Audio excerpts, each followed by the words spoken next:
राधा माधव कुंज बिहारी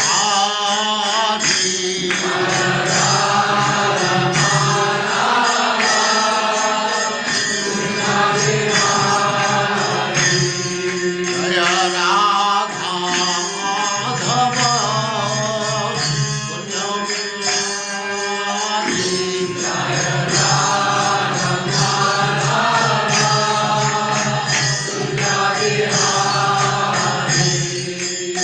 गोपीजन वल्लभ गिरिवरधारी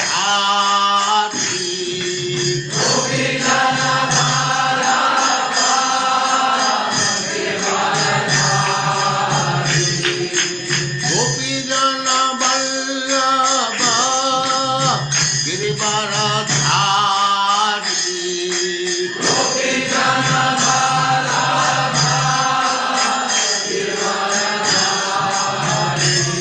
जय राधा माधव कुंज बिहारी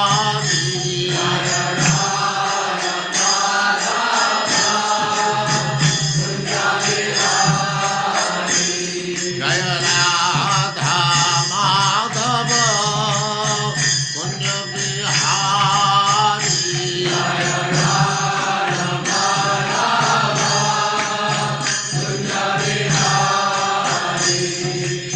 गोपीजन वल्लभ गिरिवरधारी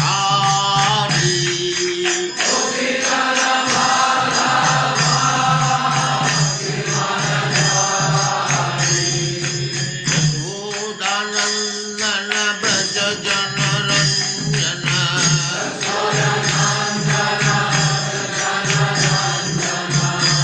यशोदानंदन ब्रज जन रंजन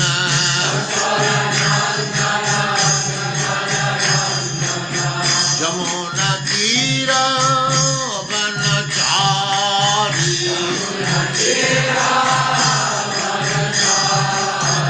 यमुना तीर वनचारी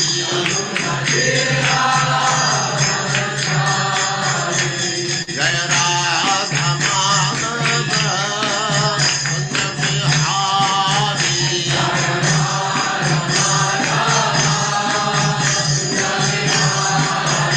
जय राधा माधव कुंज बिहारी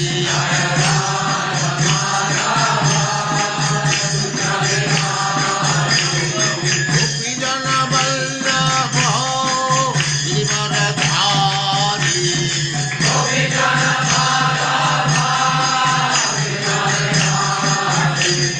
गोपीजन वल्लभ गिरिवरधारी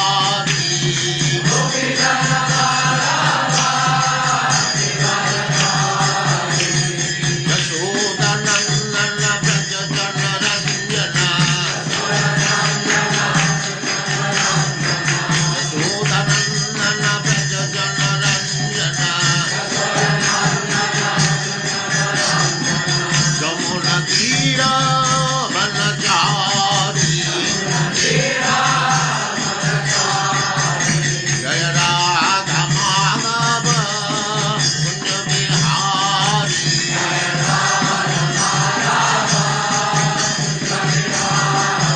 जय राधा माधव कुंज बिहारी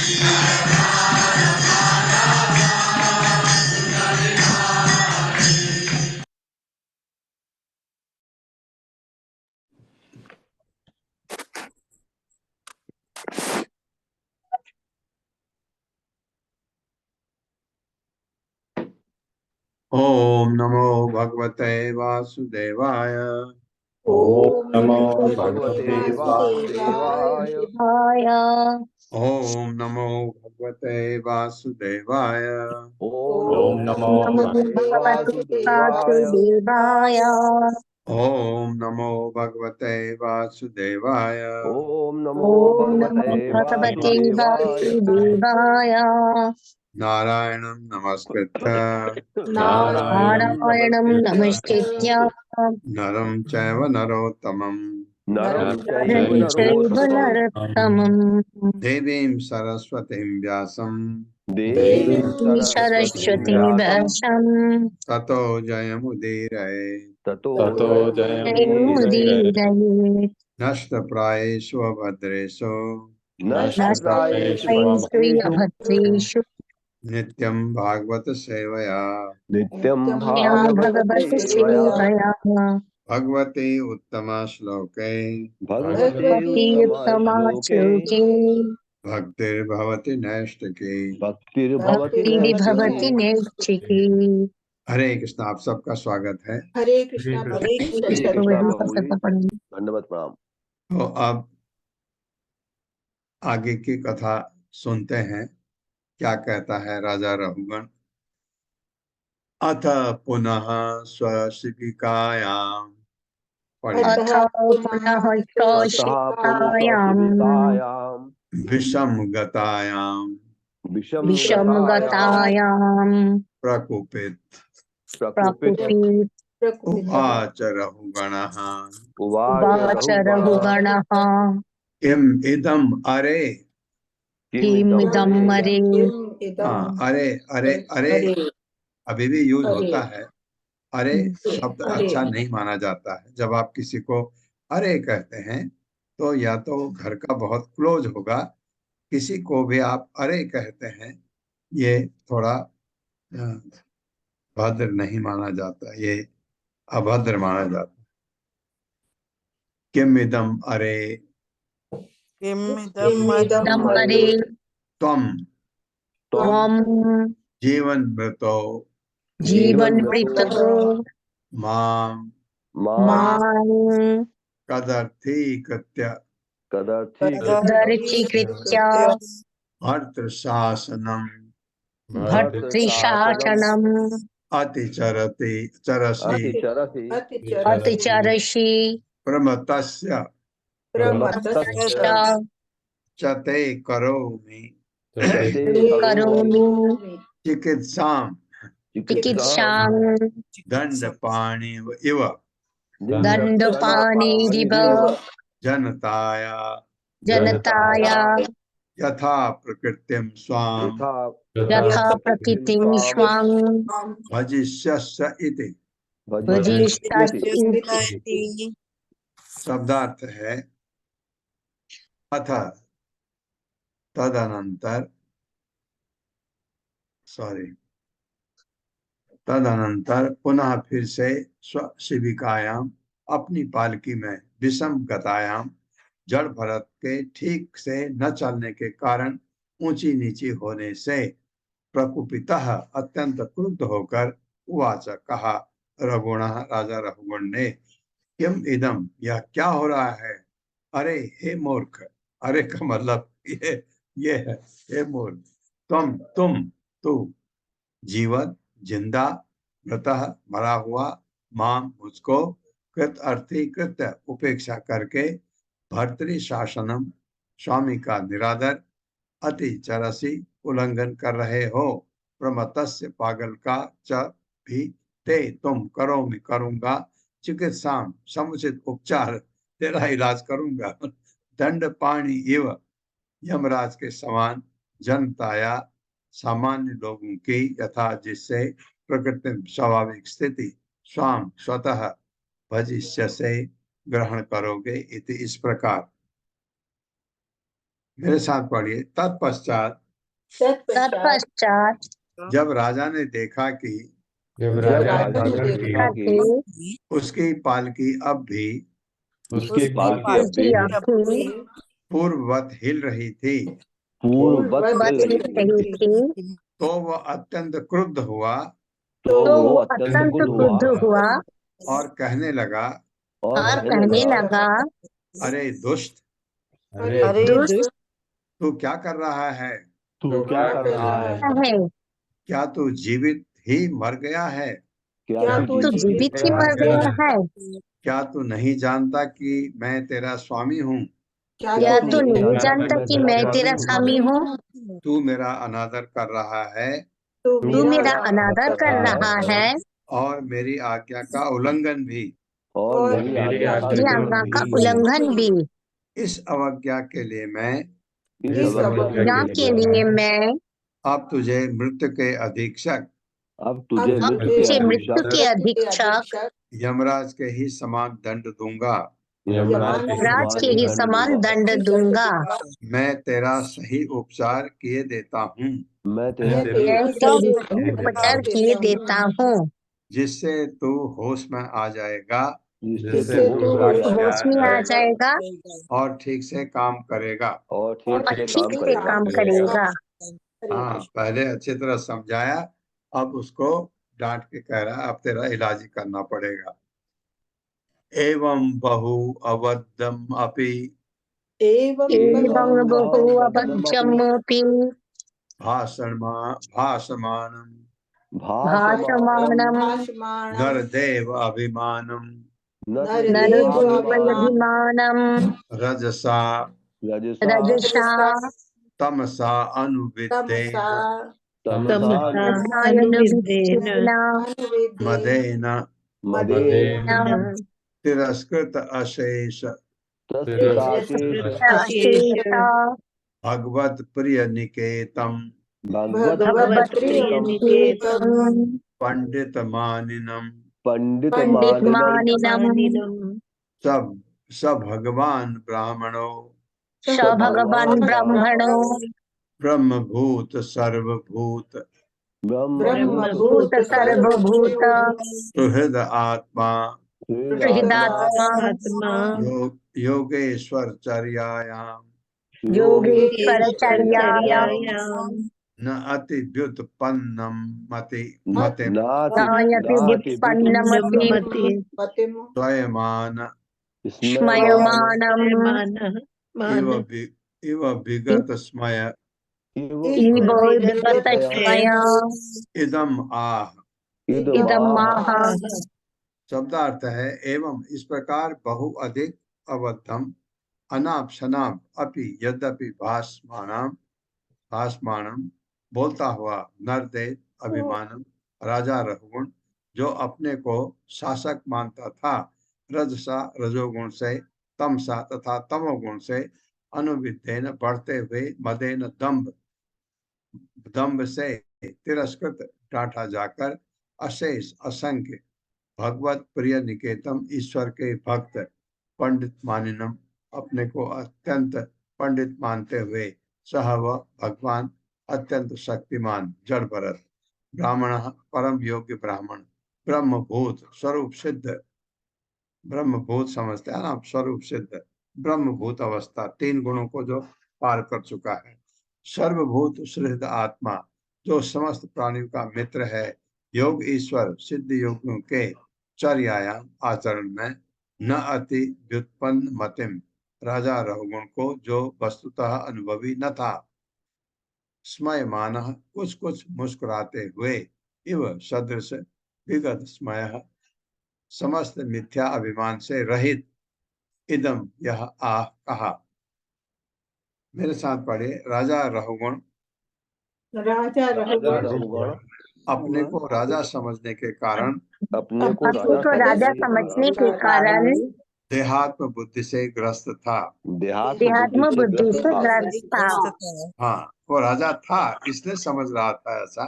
तो होता ही है जब हम किसी पोस्ट में होते हैं हमें गर्व होता है, देहात से हम पीड़ित होते हैं और भौतिक प्रकृति के रजो तथा तमो गुण से प्रभावित था। तमोगुण से प्रभावित था। दंभ के कारण उसने जड़ भरत को अशोभनीय वचनों से दुत्कारा। जड़ भरत महान भक्त और श्री भगवान के प्रिय धाम थे। भगवान के प्रिय धाम थे। यद्यपि राजा अपने आप को यद्यपि राजा अपने आप को बड़ा विद्वान मानता था, बड़ा विद्वान मानता था, किंतु वह न तो महान भक्त की स्थिति से किंतु वो न तो महान भक्त की स्थिति से और न उनके गुणों से परिचित था। और न उसके गुणों से परिचित था। हाँ, उसे पता ही नहीं था ये कौन है। इसलिए जड़ भरत तो साक्षात जड़ भरत तो साक्षात भगवान के परम धाम थे भगवान के परम धाम थे और अपने हृदय के स्वरूप को धारण करते थे। और सॉरी, अपने हृदय में ईश्वर के स्वरूप को धारण करते थे। ईश्वर के स्वरूप को धारण करते थे। वे समस्त प्राणियों के प्रिय मित्र थे वे समस्त प्राणियों के प्रिय मित्र थे और किसी प्रकार की देहात्म बुद्धि को नहीं मानते थे। और किसी प्रकार की देहात्म बुद्धि को नहीं मानते थे। अतः वे मुस्कुराए और इस प्रकार बोले। हरे कृष्णा। तात्पर्य माता जी। हरे कृष्णा हर्षा माता जी। हरे कृष्ण माता जी। हरे कृष्ण प्रभु जी। शील प्रभुपाद की जय। शील प्रभुपाद द्वारा तात्पर्य। इस श्लोक में देहात्म बुद्धि तथा देहात्म बुद्धि से परे दिव्य व्यक्ति का अंतर बताया गया है। देहात्म बुद्धि के कारण राजा रघुगण अपने को राजा मानता था और अनेक अवांछित शब्दों में जड़ भरत को फटकार रहा था, किंतु जड़ भरत दिव्य पद पर प्राप्त होने के कारण तनिक भी क्रुद्ध नहीं हुए, बल्कि वे मुस्कुराए और राजा रघुगुण को उपदेश देने लगे। परम वैष्णव सभी प्राणियों का सखा होता है, अतः वह अपने शत्रुओं को भी मित्र रहता है। वास्तव में वह किसी को शत्रु नहीं समझता। सुहृद सर्वदेही नाम। कभी कभी वैष्णव ऊपर से अभक्त पर रोष प्रकट करता है, किंतु यह भक्त के लिए लाभप्रद होता है। वैदिक साहित्य ऐसे अनेक उदाहरणों से भरा पड़ा है। एक बार नारद कुबेर के 2 पुत्रों नल कुबेर और मणिग्रीव पर क्रुद्ध हो गए थे। उन्हें वृक्ष बना दिया। इसका परिणाम यह हुआ कि बाद में श्री कृष्ण ने उनका उद्धार किया। भक्त तो परम पद पर आसीन रहता है, अतः चाहे वह प्रसन्न हो या क्रुद्ध, इसमें कोई अंतर नहीं पड़ता, क्योंकि प्रत्येक दशा में वह अपना आशीर्वाद देता है। हरे कृष्ण प्रभु जी। हरे कृष्णा माता जी। कितना अच्छा आपको सुबह सुबह ये इतना सुंदर तात्पर्य पढ़ने को मिला। भगवान का आशीर्वाद है आपको। धन्यवाद प्रभु जी। ये देखिए, सुहृद सर्वदेही नाम। सुहृद का मतलब होता है हितैषी। और इसमें ये जो नारद का उदाहरण दिया, न इसके कुबेर के पुत्र 2 पुत्र थे, नल कुबर और मणिग्रीव। ये नारद ने उनको ठीक दशा में नहीं पाया। वो युवतियों के साथ क्रीड़ा कर रहे थे एक सरोवर में। तो नारद को देखते हुए उन्होंने अपने को नहीं संभाला। शायद वो नशे में हूँ, ऐसा जो भी था। नारद ने उन पे क्रुद्ध होकर के शाप दिया उनको कि तुम पेड़ बन जाओ। वो अशोक के वृक्ष बन गए। और क्यों, देखिए, नारद ने बुरा किया उनका। लगता है आपको शाप दिया तो बुरा ही हुआ? नहीं। कहाँ थे वो पेड़? 2 नंद महाराज के आंगन में। और बाद में भगवान कृष्ण ने उनका उद्धार किया। ये भगवान कृष्ण ने उद्धार किया, तो नारद ने जो किया उसका फल उनको इतना अच्छा मिला। क्योंकि कोई भी अगर भगवान का भक्त है, कोई भी वैष्णव कभी आपको कुछ गुस्से से कहता भी है, उसमें भी आपका भला होता है। क्योंकि वो किसी का बुरा कर ही नहीं सकते हैं। भगवान के जो भक्त हैं और पर्टिकुलरली जो वैष्णव हैं, वो किसी का बुरा कर ही नहीं सकता है। वो कभी आपको अगर एक चैंटा भी मार दे, वो मारेगा नहीं, मैं कह रहा हूं, तो भी आपका उसमें भला है। कुछ ना कुछ उसमें भला होगा। वो बुरा कर ही नहीं सकता किसी का। शुद्ध सर्वदेह नाम। वो सब लोगों का हितैषी होता है। तो इतने महान पुरुष को कौन जो वैष्णव है कभी मिल जाए, उनके चरण धूलि को अपने सिर में लगाइए, और कभी आपका इतना भाग्य अच्छा हो वो आपके घर में पधारे, उनका स्वागत करिए, क्योंकि आपका घर वैष्णव के चरण कमल से तीर्थ बन जाता है। ब्राह्मण वाचा, अब पहली बार जड़ भरत बोल रहे हैं। त्वया उदितं व्यक्तम् अभिप्रलब्धं भर्तुः समय स्याद् यदि वीरवारः गन्तुः यदि स्याद् अधिगम्यम् अद्वा पिबेति रासौ न विदां प्रवादः। मेरे साथ पढ़िए धीरे धीरे। ब्राह्मण वाचा ब्राह्मणय वाचा त्वया उदितं व्यक्तम् अपि अभिप्रलब्धम् तया उदितं व्यक्तं अभिप्रलब्धम् भर्तुः समे स्याद् यदि वीरभारः भर्तुः समे स्याद्यदि वीरभारः गन्तुः यदि स्याद् अधिगम्यम् अद्वा गन्तुर्यदि सादधिगम्य लक्ष्या पिबेति रासौ न विदां प्रवादः। प्रबादः। शब्दार्थ है ब्राह्मण वाचा, योग्य ब्राह्मण जड़ भरत बोला, त्वया तुम्हारे द्वारा, और मुस्कुराते हुए बोला, गुस्से से नहीं, उदितम कहा गया, व्यक्तम अत्यंत स्पष्ट, अभिप्रलब्धम विरोधाभास रहित, वर्तु होने वाले का शरीर, सह वह, में मेरा, स्यात् ऐसा होता, यदि यदि वीर हे वीर पुरुष महाराज रघुगण, भारह भार बोझा, गंतु चलने वाले का अथवा शरीर, यदि अगर, स्यात् होना था, अधिगम्य लक्ष्य, अध्वा अध्वा पथ, पीवा अत्यंत हृष्ट पृष्ठ, इति इस प्रकार, रासव शरीर में, न नहीं, विदाम स्वरूप सिद्ध पुरुषों का, प्रवाद वाद विवाद का विषय। क्या कहते हैं जड़ भरत, सुनिए अच्छी तरह। महान ब्राह्मण जड़ भरत ने कहा, महान ब्राह्मण जड़ भरत ने कहा, हे राजन तथा वीर, हे राजन तथा वीर, आपने जो कुछ व्यंग में कहा है, आपने जो कुछ व्यंग में कहा है, वह सचमुच ठीक है। वो सचमुच ठीक है। ये मात्र उल्लाहन पूर्ण शब्द नहीं है, ये मात्र उल्लाहनापूर्ण शब्द नहीं है, क्योंकि शरीर तो बाहक होने वाला है। क्योंकि शरीर तो बाहक यानी धोने वाला है। हाँ, शरीर से ढो रहे हैं ना, तो शरीर ढो रहा है, वो कहेंगे शरीर में तो हुई नहीं, शरीर द्वारा धोया जाने वाला, शरीर द्वारा धोया जाने वाला हार मेरा नहीं है, हार मेरा नहीं है, क्योंकि मैं तो आत्मा हूँ, क्योंकि मैं तो आत्मा हूँ। आपके कथनों में तनिक भी विरोधाभास नहीं है, आपके कथनों में तनिक भी विरोधाभास नहीं है, क्योंकि मैं शरीर से भिन्न हूँ, क्योंकि मैं शरीर से भिन्न हूँ, मैं पालकी का ढोने वाला नहीं हूँ, मैं पालकी का ढोने वाला नहीं हूँ, वह तो शरीर है, वो तो शरीर है।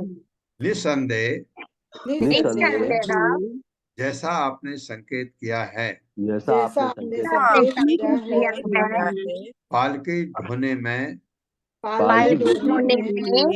मैंने कोई श्रम नहीं किया है, मैंने कोई श्रम नहीं किया है, क्योंकि मैं तो शरीर से पृथक हूँ, क्योंकि मैं तो शरीर से पृथक हूँ।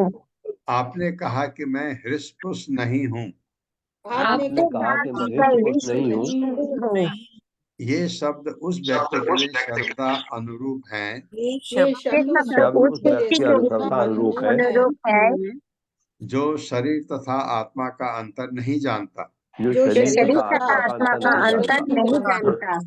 शरीर मोटा या दुबला हो सकता है, शरीर मोटा या दुबला हो सकता है, किंतु कोई भी बुद्धिमान किंतु कोई भी बुद्धिमान यह आत्मा के लिए नहीं कहेगा। ये बात आत्मा के लिए नहीं कहेगा। नहीं कहेगा।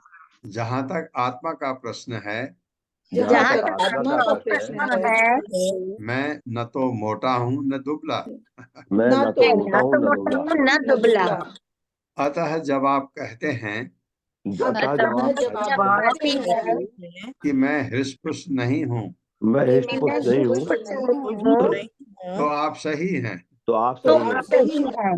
और यदि इस यात्रा का बोझ और यदि इस यात्रा का बोझ तथा वहां तक जाने का मार्ग तथा वहाँ तक जाने का मार्ग मेरे अपने होते तो मेरे अपने होते तो मेरे लिए अनेक कठिनाइयां होती, मेरे लिए अनेक कठिनाइयां होती, किंतु इनका संबंध मुझसे किंतु इनका संबंध मुझसे नहीं मेरे शरीर से है। मेरे शरीर से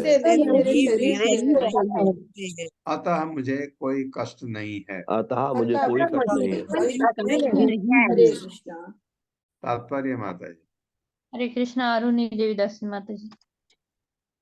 हरे कृष्णा माता जी। हरे कृष्णा प्रभु जी, दंडवत प्रणाम। हरे कृष्णा सभी को।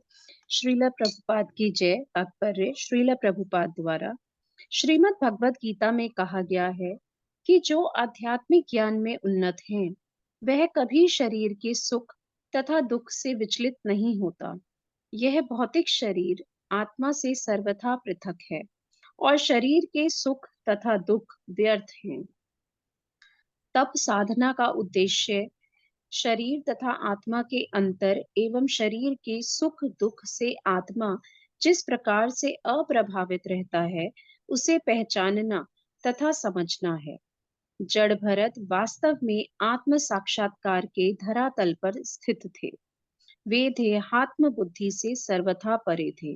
अतः उन्होंने राजा को विश्वास दिलाया कि उनके शरीर के संबंध में कही गई उसकी विरोधी बातें आत्मस्वरूप उन पर लागू नहीं होती हैं। हरे कृष्ण प्रभु जी, धन्यवाद। ये अब वो इन शब्दों को, और राजा समझदार था, राजा है, उसको समझ आया। ये शब्द जब सुने तो राजा को लगा ये है कौन ये ऐसे बात करने वाला।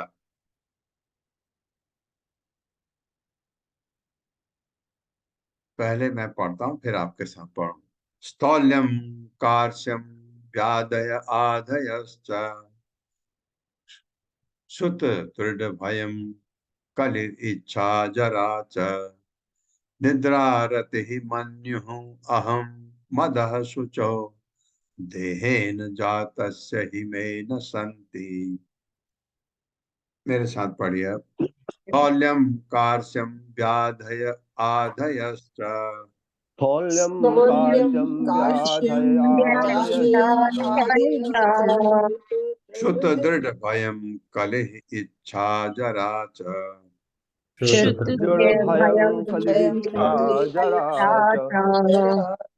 निद्रारतिः मन्यु अहम मदः शुचो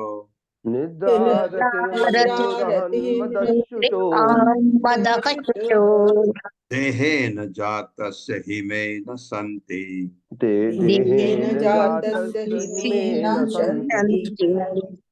स्थौल्यम स्थूलता, मोटापा, कार्श्यम कृशता, दुबलापन, व्याधय शरीर के कष्ट या रोग, आदय मानसिक कष्ट, च तथा क्षुत दृढ़ भयम भूख प्यास तथा भय, कलह कलह दो व्यक्तियों के बीच झगड़ा, इच्छा कामनाएं, जरा वृद्धावस्था, च तथा निद्रा नींद, रति ही इंद्रिय तृप्ति के लिए आसक्ति, मृत्यु क्रोध, अहम झूठी पहचान देहात्म बोध, मदह मोह, शुचः शोक, देहेन इस शरीर से, जातस्य उत्पन्न हुए का, ही निश्चय ही में मुझ में न नहीं संति है। मोटापा दुबलापन, दुबलापन, शारीरिक तथा मानसिक कष्ट, शारीरिक तथा शारीरिक मानसिक तथा कष्ट, मानसिक कष्ट, भूस भूख प्यास, भूख भूख प्यास, प्यास, भय कलह, भय भय कलह, भय कलह, कलह, भौतिक सुख की कामना, भौतिक भौतिक सुख की कामना, कामना, बुढ़ापा, बुढ़ापा, बुढ़ापा, निद्रा, निद्रा, निद्रा, भौतिक पदार्थों में आसक्ति, भौतिक भौतिक पदार्थों में पदार्थों में आसक्ति, आसक्ति, क्रोध, क्रोध, क्रोध, शोक, शोक, शोक, मोह मोह मोह तथा देह अभिमान, तथा तथा देहाभिमान, देहाभिमान, ये सभी आत्मा के ये ये सभी ये सभी आत्मा सभी के आत्मा के भौतिक आवरण के रूपांतर हैं। भौतिक भौतिक आवरण के आवरण आवरण रूपांतर है। रूपांतर है। जो व्यक्ति जो जो व्यक्ति व्यक्ति देहात्म बुद्धि में लीन रहता है, देहात्म बुद्धि में लीन बुद्धि रहता है, में रहता है, वही इनसे प्रभावित होता है। वही वे इनसे उनसे प्रभावित होता है। प्रभावित होता है। हाँ, क्योंकि हमारी बुद्धि देहात्म बुद्धि है, हम इनसे पीड़ित रहते हैं। होता है ना, हमको शोक होता है, दुख होता है ये। किंतु मैं तो किंतु मैं किंतु तो मैं तो समस्त प्रकार की देहात्म बुद्धि से मुक्त हूँ। समस्त प्रकार की प्रकार की देहात्म बुद्धि से देहात्म मुक्त हूँ। बुद्धि से मुक्त हूँ। हाँ, वो तो स्वरूप सिद्ध थे। फलतः मैं फलतः मैं न तो मोटा हूँ न पतला, न तो न मोटा तो हूँ न मोटा पतला, हूँ न पतला, नहीं वह सब जो नहीं वो वो सब सब जो जो आपने मेरे संबंध में कहा है। आपने हम मेरे मेरे संबंध में आप कहा है। मन में कहा है। बहुत बढ़िया तात्पर्य माता जी। हरे कृष्णा रश्मि माता जी। हरे कृष्ण माता जी, हरे कृष्णा प्रभु जी। शील प्रभुपाद की जय। शील प्रभुपाद द्वारा तात्पर्य। शील नरोत्तम दास ठाकुर ने गाया है। देह इसमें नाही यार, संसार बंधन कहाँ तार। जो आध्यात्मिक रूप से उन्नत है, उसका इस शरीर से या शरीर के कर्मों से कोई संबंध नहीं रह जाता। जब मनुष्य ये समझ जाता है कि वो शरीर नहीं है, अतः वो ना तो मोटा है ना पतला, तो उसे उच्च स्तर का आत्म साक्षात्कार होता है। किंतु जब वो स्वरूप सिद्ध नहीं होता, तो देहात्म बुद्धि उसे संसार में उलझा देती है। इस समय समूचा मानव समाज देहात्म बुद्धि के अधीन कार्यशील है। अतः शास्त्रों में इस युग के व्यक्तियों को द्विपद पशु कहा गया है। जो सभ्यताएं ऐसे पशुओं द्वारा संचालित हो, उसे भला कोई कैसे सुखी रह सकता है, उसमें भला कोई कैसे सुखी रह सकता है।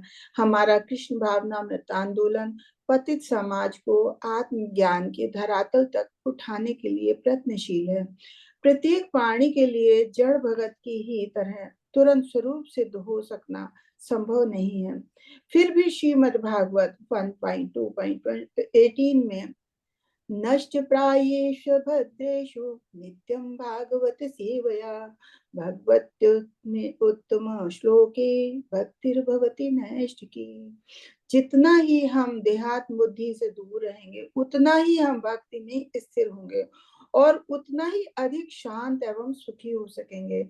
इस संबंध में श्री माधवाचार्य का कथन है कि जो भौतिकता से जितना अधिक प्रभावित होते हैं, उनमें उतनी ही अधिक देहात्म बुद्धि होती है।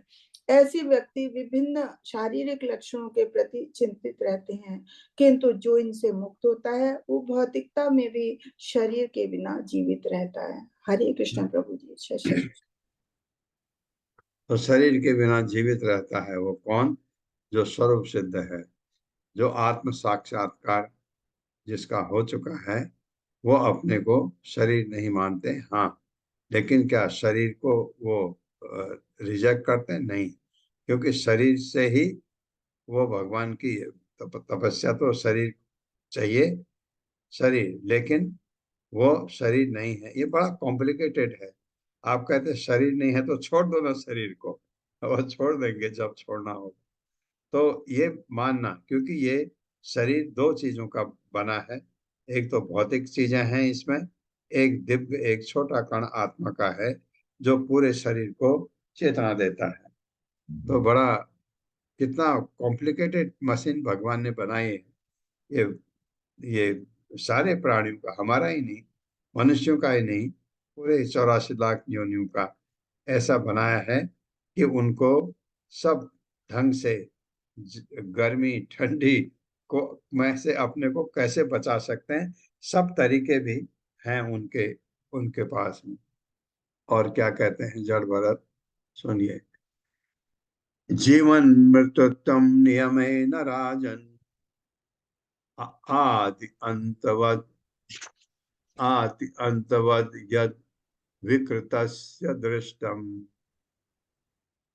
स्वस्वाम्य भावो ध्रुव ईज यत्र तर्हि उच्यते असौ विधि कृत्य योगः।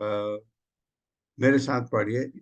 जीवन मृतत्वम नियमेन राजन जीवन मृतत्वम नियमेन राजन आदि अंतवद, थोड़ा थोड़ा पढ़िए। आदन्तवत्सदृष्टं यद यद विकृतस्य दृष्टम। दृष्टम अब पूरा एक साथ पढ़ते हैं। आदि अंतवद यद विकृतस्य दृष्टम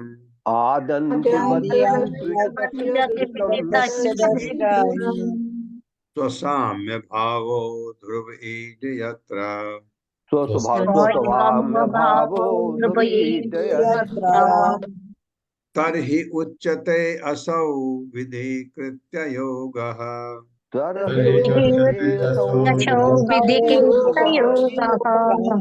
शब्दार्थ है जीवत मृतत्वम, जीवित रहकर भी मृत होने का गुण, नियमेन प्रकृति के नियमों द्वारा राजन, हे राजा, आदि अंतवत प्रत्येक पदार्थ का आदि और अंत होता है। यद क्योंकि विकृतस्य विकारी वस्तु का या शरीर का दृष्टम देखी जाती है, स्वसाम्य भाव सेवक तथा स्वामी का भाव, ध्रुव अपरिवर्तनीय स्थिर, ईज्य हे पूज्य, यत्र जहाँ, तरहि तभी, उच्यते कहा जाता है, असौ वह, विधि कृत्य योग आज्ञा तथा कर्तव्य का संयोग। मेरे साथ पढ़िए। हे राजन, हे राजन, हे राजन, आपने वृथा ही मुझ पर आपने वृथा ही मुझ पर जीवित होने पर भी जीवित होने पर भी मृतुल्य होने का आरोप लगाया है। मृततुल्य होने का आरोप लगाया है। आरोप लगाया है। इस भौतिक संबंध में इस भौतिक संबंध में मैं इतना ही कहना चाहूंगा कि मैं इतना ही मैं कहना चाहूंगा कि ऐसा सर्वत्र है, ऐसा सर्वत्र है, सर्वत्र है, क्योंकि प्रत्येक भौतिक वस्तु का क्योंकि प्रत्येक भौतिक वस्तु का अपना आदि तथा अंत होता है। अपना आदि तथा अंत होता है। आपका यह सोचना कि आपका ये सोचना कि मैं राजा तथा स्वामी हूँ मैं राजा तथा स्वामी हूँ और इस प्रकार आप द्वारा और इस प्रकार आप द्वारा मुझे आज्ञा दिया जाना भी ठीक नहीं है। मुझे मुझे आज्ञा दिया जाना भी ठीक नहीं है, वाह, क्योंकि ये पद अस्थाई है। क्योंकि ये पद अस्थाई है। आज आप राजा हैं आज अब राजा है और मैं आपका दास हूँ, और मैं आपका मैं आपका दास हूँ, किंतु कल स्थिति बदल सकती है किंतु कल काल स्थिति बदल सकती है और आप मेरे दास हो सकते हैं और आप मेरे दास हो सकते हैं। मैं आपका स्वामी, मैं आपका मैं आपका स्वामी। ये नियति द्वारा ये नियति द्वारा उत्पन्न अस्थाई परिस्थितियां हैं। उत्पन्न अस्थायी परिस्थितियां हैं। हाँ, तो रहुगण का दिमाग चकरा गया कि ये क्या बोल रहा है, और उसको समझ भी आया। बहुत ऊंची बात इन्होंने बताई। तात्पर्य माता जी। हरे कृष्ण नित्यांगिनी माता जी। नित्यांगिनी माता जी, हरे कृष्ण। हाँ, हरे कृष्ण, प्रणाम। हरे कृष्ण। पढ़िए माता जी, पढ़िए। तात्पर्य प्रभुपाद जी के द्वारा, प्रभुपाद जी की जय। इस संसार में देहात्म बुद्धि की ही सारे कष्टों का मूल कारण है। विशेष रूप से कलयुग में लोग इतने अशिक्षित हैं कि उनकी समझ में यह नहीं आता है कि यह शरीर प्रत्येक क्षण बदल रहा है और अंतिम परिवर्तन ही मृत्यु कहलाता है। जो इस जन्म में राजा है वही कर्मवश अगले जीवन में कुत्ता बन सकता है।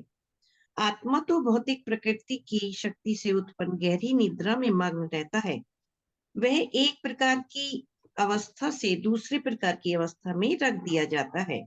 बिना आत्म साक्षात्कार तथा ज्ञान के बद्ध जीवन चलता रहता है और मनुष्य अपने आप को झूठी ही राजा, दास, कुत्ता या बिल्ली कहलाने का दावा करता है।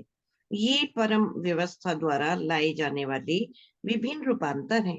मनुष्य को इन अस्थायी देहात्म बुद्धि की कल्पनाओं से भ्रमित नहीं होना चाहिए। वस्तुतः इस भौतिक संसार में कोई भी स्वामी नहीं है, क्योंकि प्रत्येक प्राणी भौतिक प्रकृति के नियंत्रण में है और स्वयं प्रकृति पूर्ण पुरुषोत्तम भगवान के अधीन है।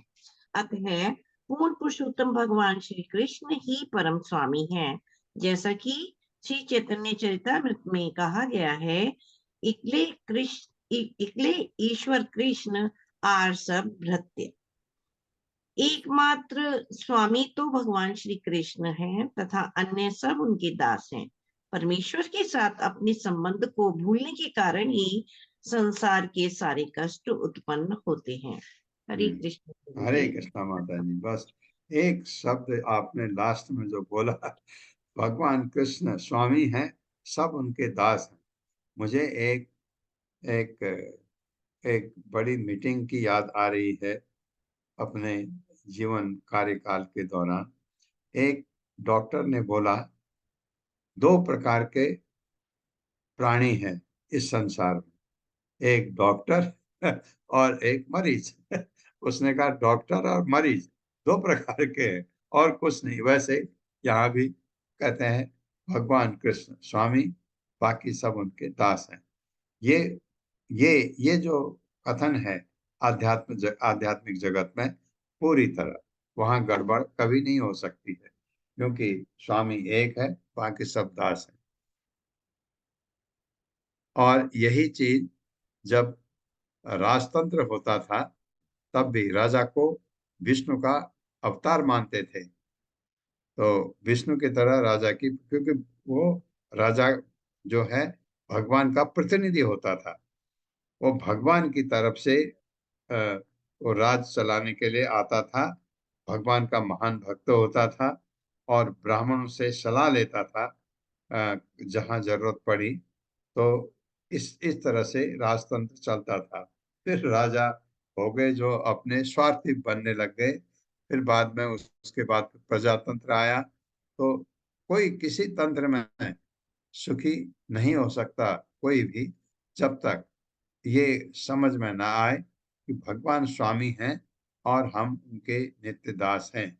ये है आपकी सही अहंकार। मिथ्या अहंकार क्या है? मैं ये हूँ, अपनी टाइटल जो हमारे होती हैं, मैं इसका बाप हूँ, मैं उसका पुत्र हूँ, मैं इसका डिप्टी कमिश्नर हूँ, मैं मंत्री हूँ। ये सब जो हैं हमारे, ये मिथ्या अहंकार कहलाता है। बहुत बढ़िया, अच्छा वर्ण जो एक स्वरूप सिद्ध व्यक्ति बोलता है तो क्या बोलता है, सुनिए। विशेष बुद्धेर्विवरम मनाक्ष पश्यामि यत् न व्यवहारतो अन्यत् क ईश्वरः तत्र किमीशितव्यम एक वर्ड होना चाहिए। तथापि राजन करवाम किम ते। मेरे साथ पढ़िए। विशेष बुद्धेर विवरम मनाक्ष विशेष पश्यामि यत् न व्यवहारतो अन्यत्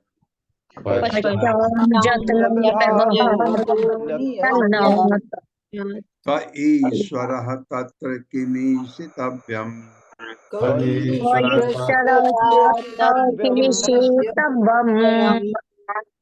तथापि राजन् कर्वाम किं ते। तथापि विशेष बुद्धि स्वामी तथा सेवक के भेद की बुद्धि का विवरण क्षेत्र प्रसार मना किंचित च भी पश्चाम मैं देखता हूँ यद जो न नहीं व्यवहारतः व्यवहार के सिवा अन्य कहा कौन ईश्वर। हाँ ये ईश्वर था कि मिस्तव्य स्वामी तत्र इसमें किम कौन ईशितव्यम यस वश में किया जाए तथापि जो भी तो भी राजन हे राजा करवाम मैं करूं किम क्या ते तुम्हारे लिए। मेरे साथ पढ़िए हे राजन राजन यदि आप अब भी यह सोचते हैं कि मैं राजा कि यदि आप राजा यदि हैं आप अभी सोचते हैं कि आप राजा है और मैं आपका दास और मैं आपका और मैं आपका दास तो आप आज्ञा दें तो आप आज्ञा दें आज्ञा दे और मुझे आपकी आज्ञा का पालन करना होगा। और मुझे आपकी आज्ञा मुझे का आपकी पालन करना आज्ञा का होगा। पालन करना होगा। तो मैं यह कह सकता हूँ कि तो तो मैं मैं ये कह कह सकता हूँ सकता हूँ कि यह अंतर क्षणिक है कि ये ये अंतर अंतर क्षणिक है और व्यवहार या परंपरावश प्राप्त होता है। और व्यवहार और व्यवहार या परंपरा परंपरा बस प्राप्त होता है। मुझे इसका अन्य कारण नहीं दिखाई पड़ता।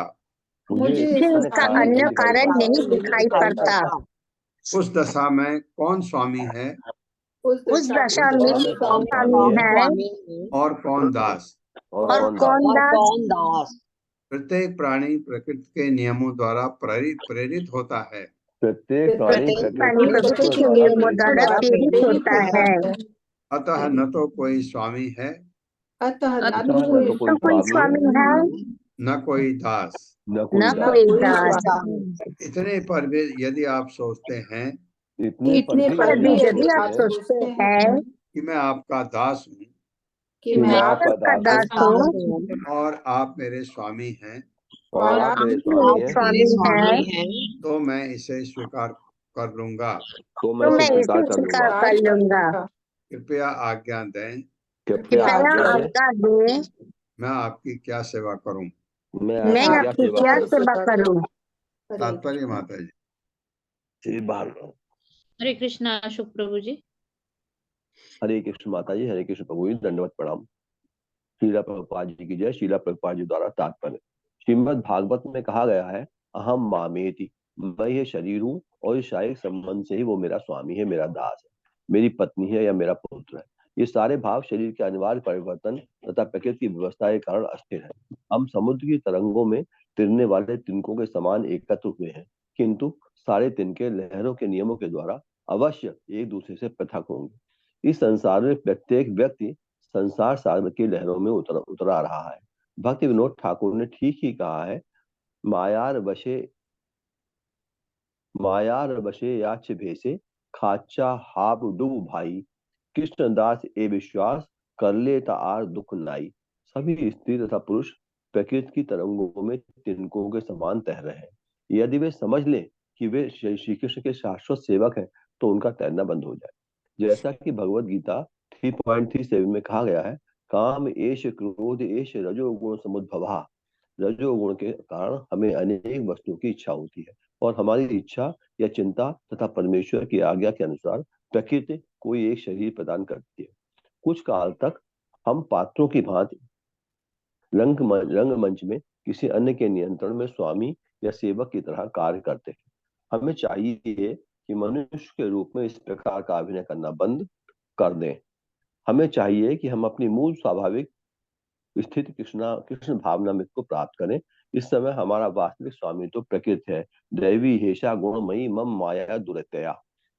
भगवत गीता 7.14 प्रकृति के सम्मोहन से हम सेवक तथा स्वामी बन रहे हैं, किंतु यदि हम श्री भगवान तथा उनके शाश्वत सेवकों द्वारा अनुशासित होना स्वीकार कर लें तो ये क्षणिक अवस्था समाप्त हो जाए। हरे कृष्ण प्रभु जी, हरे कृष्ण माता जी, दंडवत प्रणाम, धन्यवाद। बहुत अच्छा प्रभुपाद ने समझाया है कि सब आप मेरे पिता हैं, आप मेरी माँ हैं, मैं आपका पुत्र हूँ, ये मेरी पत्नी है, ये मेरे बच्चे हैं। ये एक जैसे रंगमंच में एक नाटक होता है तो आप कोई कुछ बनता है, कोई कुछ बनता है। बिल्कुल, बहुत ही अच्छा उदाहरण है। एक्चुअली वही रंगमंच है। जैसे नाटक खत्म, आप नीचे उतरे रंगमंच से। बिल्कुल यही बात बिल्कुल सही है। और ये अगर आप वास्तविक स्थिति समझें कि ये नहीं हूँ मैं, वास्तविक स्थिति फर्क है। और वास्तविक स्थिति क्या है? भगवान स्वामी, मैं उनका नित्य दास।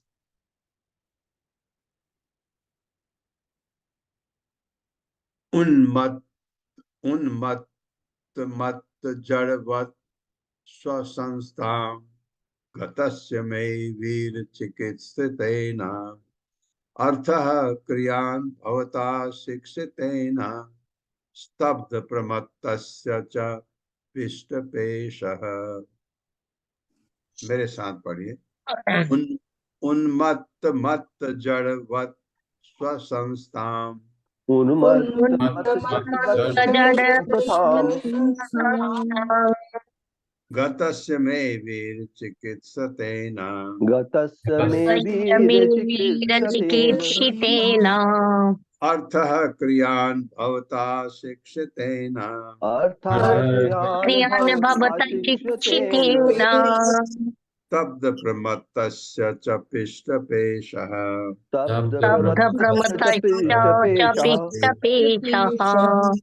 उन्मत्त पागलपन, मत्तः शराबी, जड़वत जड़ की भांति, स्वसंस्था मेरी मूल स्वाभाविक स्थिति, गतस्य प्राप्त किया हुआ, मैं मुझको, वीर हे राजा, चिकित्सेन अपनी भर्त्सना से, अर्थः प्रयोजन, क्रियान कौन सा, भवता आपके द्वारा, शिक्षितेन शिक्षा दिए गए, स्तब्ध जड़ प्रमत्तस्य पागल मनुष्य का, च भी पिष्ट पेशः आटा पीसने जैसा। बहुत बढ़िया, बहुत बढ़िया। हे राजन, आपने कहा, आपने कहा अरे दुष्ट, जड़ तथा पागल, जड़ तथा पागल, मैं तुम्हारी चिकित्सा करने जा रहा हूँ। मैं तुम्हारी चिकित्सा करने जा रहा हूँ और तब तुम होश में आ जाओगे। और तब तुम होश में आ जाओगे। ये कहा था ना रघुगण ने।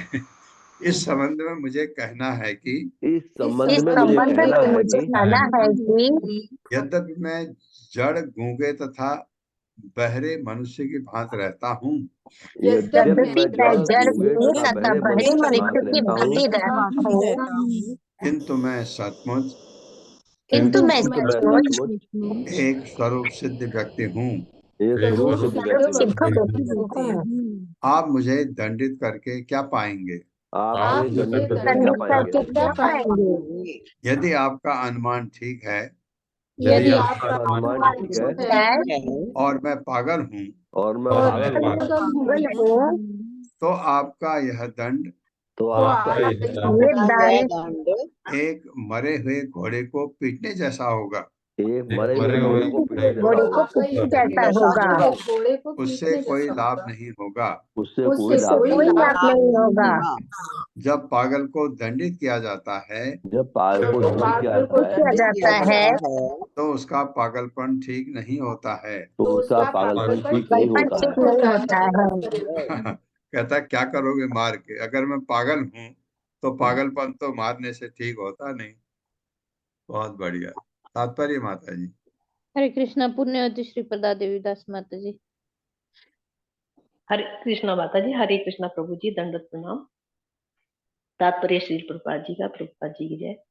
इस संसार में प्रत्येक व्यक्ति भौतिक अवस्था में अर्जित झूठे विशेष प्रभावों के अंतर्गत पागल के समान आचरण करता है। उदाहरणार्थ, चोर यह जानता है कि चोरी अच्छा काम नहीं है और यह है कि इसके बाद वह राजा या ईश्वर से दंड मिलता है तथा चोर पकड़े जाते हैं और पुलिस उन्हें दंड देती है, तो भी वह बारंबार चोरी करता है। उसके मन में यह विचार घर किए रहता है कि चोरी करने से वह सुखी हो जाएगा। यह तो पागलपन का लक्षण है। बारंबार दंडित होकर भी चोर अपनी चोरी करने की आदत नहीं छोड़ पाता, अतः दंड वृथा है। हरे कृष्ण प्रभु जी, दंडवत प्रणाम। ऐसे में श्री शुक उवाच, मेरे साथ पढ़िए। श्री शुकाय एतावद् अनुवाद परिभाषया एतावदनुवाद परिभाषया प्रत्युदीर्य मुनिवर उपशमशील उपरतान अतम्य निमित्त उपभोगेन कर्म आरब्धम व्यपनयन राजयानम अपि तथा उवाह। शब्दार्थ है, श्री सुक उवाच, सुखदेव गोस्वामी आगे बोले, एतावत इतना, अनुवाद परिभाषया राजा द्वारा कहे गए शब्दों के दोहराने से, प्रत्युदीर्य एक के बाद एक उत्तर देते हुए मुनिवर मुनिश्रेष्ठ जड़ भरत उपशमशील परम शांत उपरत चुप हो गए। इतना कह के अनात्म आत्मा से संबंध न रखने वाली वस्तु में निमित्त जिसका कारण अज्ञान, जो आत्मा से संबंधित नहीं है, उससे अपनी पहचान स्थापित करना, उपभोगेन कर्म फल को अंगीकार करने से, कर्म आरब्धम इस समय मिलने वाला कर्म फल, व्यपनयन पूरा करते हुए, राजयानम राजा की पालकी, अपि पुनः तथा पूर्ववत वह चलते लेकर चलने लगे। सुखदेव गोस्वामी ने कहा, हे महाराज परीक्षित, जब राजा रघुगण ने जड़ परम भक्त जड़ भरत को अपने कटु वचनों से मर्माहत किया, तो उस शांत मुनिवर ने सब कुछ सहन किया और समुचित उत्तर दिया। अज्ञानता का कारण देहात्म बुद्धि है, किंतु जड़ भरत उससे प्रभावित नहीं थे। अपनी स्वाभाविक विनम्रता के कारण उन्होंने अपने को कभी भी महान भक्त नहीं माना और अपने पूर्व कर्म फल को भोगना स्वीकार किया। सामान्य मनुष्य की भांति उन्होंने सोचा कि वे पालकी ढोकर अपने पूर्व अपकृत्यों के फल को विनष्ट कर रहे हैं। ऐसा सोचकर वे पूर्ववत पालकी लेकर चलने लगे। तात्पर्य माता जी। हरे कृष्णा रीता कथुरिया माता जी। हरे कृष्णा माता जी। हरे कृष्णा प्रभु जी, सभी को हरे कृष्णा। शिला प्रभुपाद की जय। तात्पर्य शिला प्रभुपाद जी के द्वारा। ईश्वर का उच्च भक्त कभी यह नहीं सोचता कि वह परमहंस है अथवा मुक्त पुरुष है। वह तो सदैव ईश्वर का विनीत दास बना रहता है। विपरीत परिस्थितियों में भी वह अपने पूर्व जन्म के कर्म फलों को भोगना स्वीकार करता है। वह ईश्वर पर कभी दोषारोपण नहीं करता कि उनके कारण उसे कष्ट उठाने पड़ रहे हैं। ये परम भक्त के लक्षण हैं। तत्ते अनुकंपा सुसमीक्ष्य यमाना। जब परिस्थितियां पलट जाती हैं, तो भक्त यही सोचता है कि पलटी हुई ये परिस्थितियां तो ईश्वर द्वारा प्रदत्त रियायतें हैं। वह कभी अपने स्वामी पर क्रुद्ध नहीं होता और उसका स्वामी उसे जो भी स्थिति प्रदान करता है उससे वह संतुष्ट रहता है। प्रत्येक दिशा में वह अपनी भक्ति चालू रखता है। ऐसे पुरुष को निश्चित रूप से परम धाम लौटने की स्थिति प्राप्त होती है। जैसा कि श्रीमद् भागवत 10.14.8 में कहा गया है, तत्ते अनुकंपाम सुसुमीक्षा मानो भुंजान एवात्म कृतम विपाकम हृदय वाग्व पुरभि विद धन नमस्ते जीवेत यो मुक्ति पदे सदाय भाका। हे ईश्वर, जो आपकी अहेतुकी कृपा प्राप्त करने के लिए निरंतर परीक्षा करता है और आपके हृदय से सादर नमस्कार करता हुआ पूर्व दुष्कर्मों के फलों को भोगता रहता है, वह अवश्य ही मुक्ति का भागी है, क्योंकि यह उसका अधिकार बन जाता है। हरे कृष्णा प्रभु जी। धन्यवाद माता जी। अधिकार बन जाता है उसका, क्योंकि वो अपने को आपको जो भी मिलता है वो भगवान का आशीर्वाद समझ करके स्वीकार करता है। भक्ति का यही रास्ता होता है कि दायां हाथ टूट गया, वो सोचता है कि दोनों हाथ नहीं तो टूटे, भगवान की कृपा है। एक पैर टूटा, सोचता है भगवान की कृपा है दोनों पैर नहीं टूटे, ये उनकी कृपा है। कम दंड मिला मुझे अपने कर्म फलों का, प्राचीन कर्म फलों का, क्योंकि अब भक्ति में है तो ये चीज जो जो फल अंकुरित हो गए हैं वो मिलते हैं। और लेकिन जो जब आप अनन्य भक्ति में होते हैं तो उसमें कहा जाता है, हमने हाल ही में पढ़ा है कि अगर आप अनन्य भक्ति करते हैं भगवान की तो सारे फल जो अंकुरित हुए हैं वो भी खत्म हो जाते हैं। ऐसा ओम अज्ञानतिमिरान्धस्य ज्ञानाञ्जनशलाकया चक्षुरुन्मिलितमेन तस्मै श्रीगुरुवे नमः। नमः विष्णुपादाय कृष्णपृष्ठाय भूतले श्रीमते भक्तिवेदांत स्वामिनिति नामिने। नमस्ते सारस्वती देवे गौरवाणी प्रचारिणे निर्विशेष शून्यवादी पाश्चात्य देशतारिणे। जय हो श्री कृष्णा चैतन्य प्रभु नित्यानंद श्री अद्वैत गदाधर शिवासादि गौर भक्त वृंद। हरे कृष्णा कृष्ण कृष्णा हरे हरे, हरे राम राम राम हरे हरे।